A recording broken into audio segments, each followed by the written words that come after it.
Yo, I don't understand trust as a concept. Like, I just don't get it when someone says, I trust somebody. And even if you want to trust somebody, why do you want to do it so blindly? Okay, let's explore three examples of trust where I say, I trust that or she will behave in a certain way. Fair enough. I trust them not to betray me slash harm me. Number three, I trust that they will follow instructions. Okay, these are the three basic types of trust. Now, this is fine. The problem begins when you put emotions into it. When you get sad, angry, disappointed, or even broken. That is where stupidity begins. Okay, where human folly begins. And for some reason, emotions get put into something that is very logical. Now, people will say, no, but trust is a thing of love, trust is an emotion. No, it's not. It's a very logical thing. Okay, let us examine trust logically.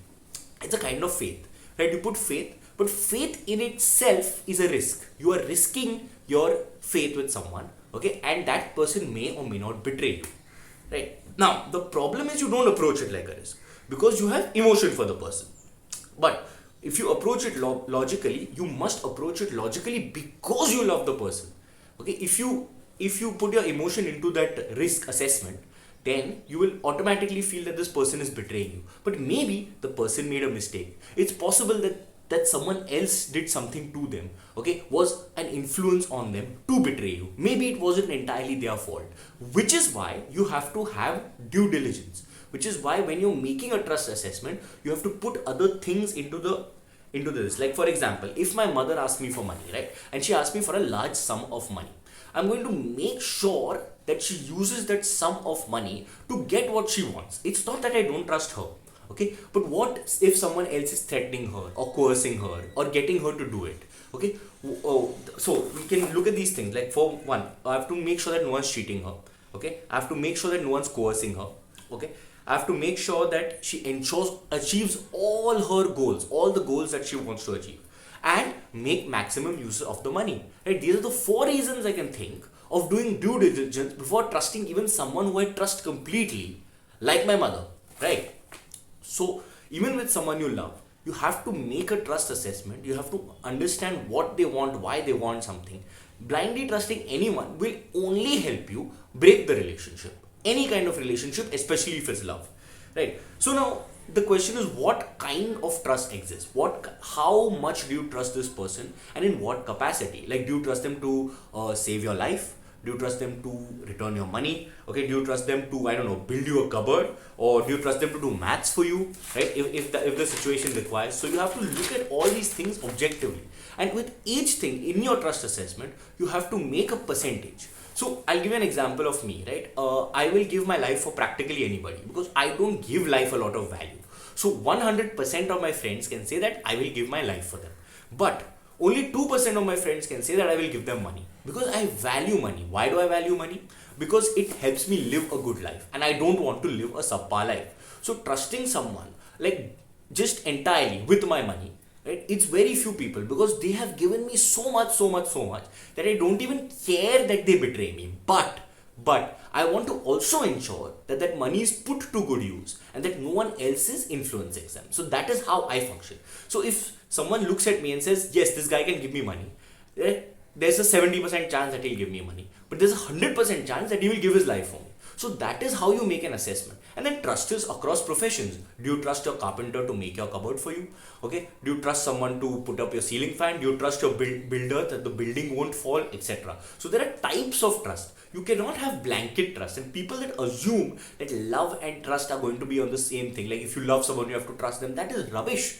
There are different versions of trust, there are different levels of trust, and you have to look at things objectively no matter what. Love can be without logic, okay, but trust should not be without logic because it will destroy love and it will destroy everything in its way. Right? So when you're making an assessment, you're going like, okay, will this person give his life for me? 80% chance, right? Or can I trust him with money? 70% chance. Will he betray me? 0% chance. For example, can he build a cupboard for me? That's also 0% chance. But when it comes to someone who's an expert at building a cupboard, when it comes to a carpenter or something, right? You trust him. You trust him because he's made cupboards before. He's done things before. He has priors. People have recommended him. Similarly, you always build trust on past proof, right? When there is proof that this guy has done something well, then the chances are that he is going to do it well in the future, right? And then there are so many other aspects of trust. Like, if he is building a cupboard at your house, do you trust him not to do other things or criminal activities, or fill the cupboard with cocaine? I don't know. So these are things that I'm just throwing at you. But generally, when you're making a trust assessment, do not push emotion into it. The moment you push emotion into it, you lose perspective, and then you risk losing the entire relationship without looking at it for what it is. Like, there was this thing called Tinder swindler and inventing Anna, and they all suddenly all these fraud series are coming out where people are just being fooled for nothing. For what? Just because they trust the person blindly, because they don't do their due diligence. Okay, when it comes to inventing Anna, for example, there are billionaires who lost their money to her, but for them it's a few $1,000,000, so they don't care. But somebody, a normal person, right? So a normal person, like in the Tinder swindler, where he was swindling normal women, right? They should be careful. Just look at what makes sense to you and what doesn't make sense to you. Just because you want to help somebody, just because you care for somebody, does not mean you give them money. You have to look at things in an overall way, right? So the thing is that trust has to exist. This does not mean you lose your faith on trust. Trust has to exist, and you and society are consistently playing a trust game.